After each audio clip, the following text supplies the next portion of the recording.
Hari ini Barakat kembali melanjutkan trauma burung. Bagaimana meregenerasi kearifan keterampilan lelever untuk tenun kuda, dan Anda pasti tahu bagaimana hasil tenun berupa sarung itu berawal dari membuat menanam kapas, kemudian proses menghaluskan kapas hingga membuat benang sampai kepada tenun. Nah, ini adalah proses untuk menghaluskan memisahkan serat kapas dari biji dengan alat sederhana ini yang disebut dengan malok. Malok yang ketika kapas dimasukkan ke dalam sela-sela kayu diputar, lalu serat benangnya akan keluar di bagian sebelah dan bijinya akan tertinggal di sisi panennya. Nah, dari proses malok kemudian akan datang lagi untuk menghaluskan serat benang yang disebut dengan muhu atau musara, dan ini alatnya cukup sederhana, yaitu menggunakan busur. Kemudian mulai menghaluskan serat benang dari proses malok, dan hasilnya adalah seperti ini. Ini adalah hasil dari proses buhu. Setelah proses buhu, kemudian serat benang ini kemudian diedan menjadi benang, dan inilah proses edan yang tengah terjadi, yang dilakukan oleh anak-anak. Ya, ini adalah proses edan, membuat serat benang tadi yang sudah serat kapas tadi yang sudah dihaluskan, kemudian diedan untuk menjadikan benang.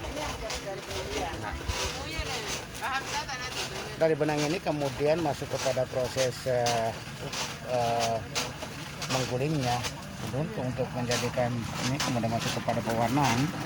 Lalu kemudian pada tahapan yang berikut adalah bagaimana membuat motif-motif sarung itu. Maka ini kita masuk pada proses pembuatan motif. Alat ini yang disebut dengan nama selaga.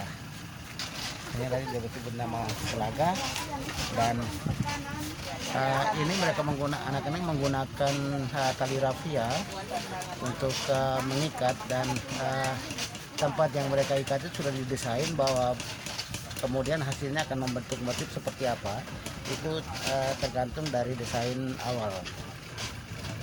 Nah, ini mereka menggunakan plastik, tapi dulu sebelum plastik ini ada, orang tua atau leluhur selalu menggunakan tali gebang untuk sebagai pengganti untuk mengikat ini. Dan proses ini baru masuk kepada proses pencelupan untuk mendapatkan warna motif. Alat ini yang disebut dengan nama selaga itu terdiri dari 4 batang kayu dibuat persegi panjang, kemudian 2 kayu kecil ini yang kemudian menjadi penegang benang untuk bisa diikat dengan baik. Ya. Ya. Sebelum masuk pada proses tenun, diawali dengan proses nekat. Ini yang disebut dengan nekat. Disebut dengan nekat. Ya.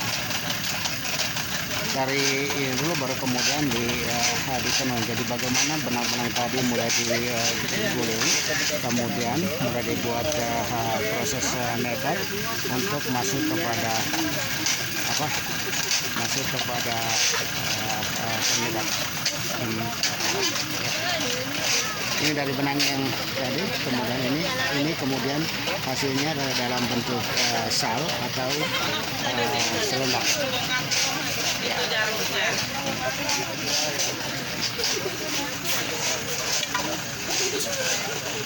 Ya. hari ini berangkat kemudian mengambil kelas dari anak-anak, tetapi materinya adalah materi lansia, yaitu bagaimana mewarisi kearifan ini atau mewarisi keterampilan ini kepada anak-anak mulai dari usia dini. Tidak heran kalau tenun ikat itu menjadi ancaman bagi kaum milenial dan mesti ada strategi untuk bagaimana mewariskan keterampilan yang terwarisi oleh leluhur ini.